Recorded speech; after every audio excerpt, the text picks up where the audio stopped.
Hello friends, super magic रसोई में मित्रों हूँ आपનું સ્વાગત કરું છું।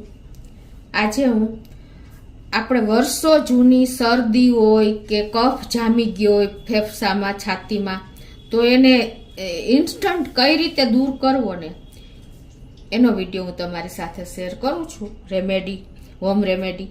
તો તમને ચોક્કસ આ વિડિયો ગમશે, ગમે તો લાઈક કરજો, શેર કરજો અને સબસ્ક્રાઇબ કરવાનું તો ભૂલતા જ નહીં। અને મિત્રો બાજુમાં રહેલું બેલ આઇકનને પણ પ્રેસ કરજો જેથી કરીને લેટેસ્ટ વિડીયોની માહિતી તમને મળતી રહે।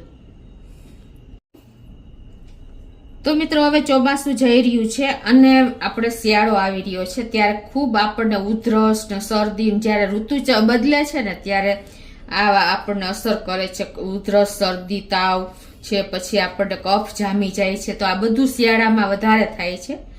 તો એના માટેનો સોલિડ આઈડિયા એટલે કે ઘરગથ્થુ રેમેડી આપણને શેર કરું છું। એમાં આપણે ઇન્ગ્રેડિયન્ટમાં જો લીંબુ લીધું છે, આદુ છે, મધ છે અને મીઠું છે। આ તમે એક અક્ષીર દવા કયો તો પણ ચાલે, એટલું કારગત નીવડે છે કે તમે 1-2 વાર લેશો ને ત્યાં તમારે ગમે એવો વર્ષો જૂનો કફ છાતીમાં ફસાઈ ગયો હોય ને તો એ પણ નીકળી જશે અને શરદીનું તો નામો નિશાન નહીં રહે મિત્રો, એટલું આ કારગત નીવડે છે। તો આપણે ચાલુ કરીએ। પહેલા તો છે ને આપણે જો આ લીંબુ લઈ લેવાનું છે, કોઈ પણ સાઈઝનું લીંબુ હોય ને એને તમારે ગેસ ઓન કરી અને મીડિયમ ફ્લેમ ઉપર આપણે આ લીંબુને 20 સેકન્ડ જેટલું શેકી લેવાનું છે, વધારે નથી શેકવાનું।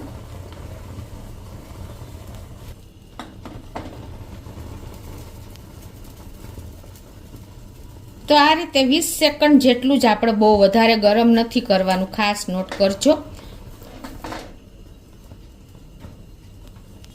તો 20 સેકન્ડ જેવું થઈ ગયું છે જો, અને હવે આપણે એક પ્લેટમાં લઈ લેશું અને થોડુંક આપણે ટચ ન કરી શકીએ ને, આમ તો જો કે 20 સેકન્ડમાં એટલું વધારે ગરમ પણ નથી થતું, તમે ટચ પણ કરી શકશો। પછી એને વચ્ચેથી આપણે કટ મૂકી દેવાનો છે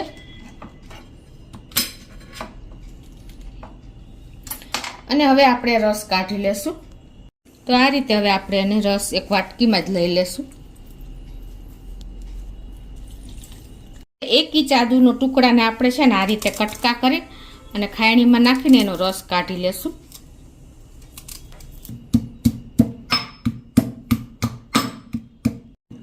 તો આ રીતે જો આપણે આદુને પણ ટોચી અને પછી એનો ડાયરેક્ટ આપણે આમાં લીંબુમાં જ રસ નાખી દેશું। 1 ઇંચ આદુના ટુકડાના રસને આપણે આ રીતે એમાં જ એડ કરી દેશું અને એમાં હવે આપણે 1/4 ટીસ્પૂન જેવું જ અમથું 3 પિંચ જેટલું જ મીઠું નાખશું, બહુ વધારે મીઠું નહીં નાખવાનું। મીઠું પણ આપણા કફને તોડે છે અને 1 ટીસ્પૂન જેવી આપણે મધ નાખી દેવાનું છે।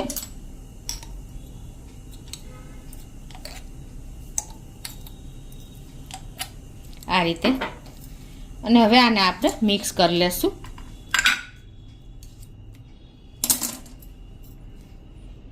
મિત્રો આ આપણે ઇન્સ્ટન્ટ ઘરમાં બધા ઇન્ગ્રેડિયન્ટ એવા છે ને કે તમે બનાવી શકશો।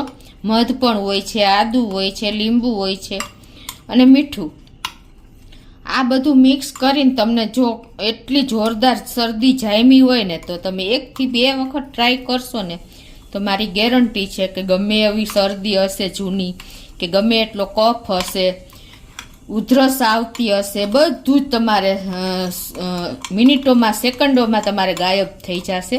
એટલો આ અક્ષીર દવા આપણે તૈયાર થઈ છે મિત્રો।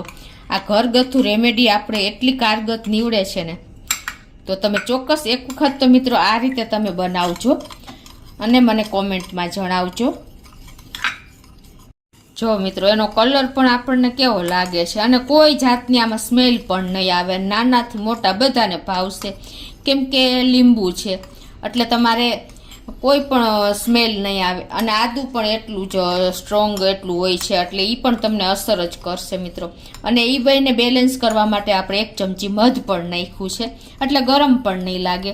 અને આવી દવા જો આપણે ઘરે બનાવીને રેગ્યુલર લેતા થાય ને કોઈ, તો આપણે કોઈ પણ જાતની બહારની દવા નહીં લેવી પડે, કોઈ સાઈડ ઇન્ફેક્શન પણ નહીં લાગે કે કોઈ સાઈડ ઇફેક્ટ પણ નહીં બતાવે મિત્રો। એટલી આ સરસ આપણી હોમ રેમેડી તૈયાર થઈ છે। તો આને આ રીતે તૈયાર કરીને કાંઈ નથી કરવાનું, તમારે ઇન્સ્ટન્ટ તમારે પીએ જ લેવાનું છે, પાણીની પણ નહીં જરૂર પડે, એટલું તમને આમ સારું લાગશે મિત્રો. અને તમે રાતે શાંતિથી ઊંઘ પણ આવી જશે. તો તમે ચોક્કસ એક વખત તો આ ઘરે ટ્રાય કરજો. અને તમને મારો વિડીયો ગમે તો લાઈક કરજો, શેર કરજો અને સબસ્ક્રાઈબ કરવાનું તો ભૂલતા જ નહીં.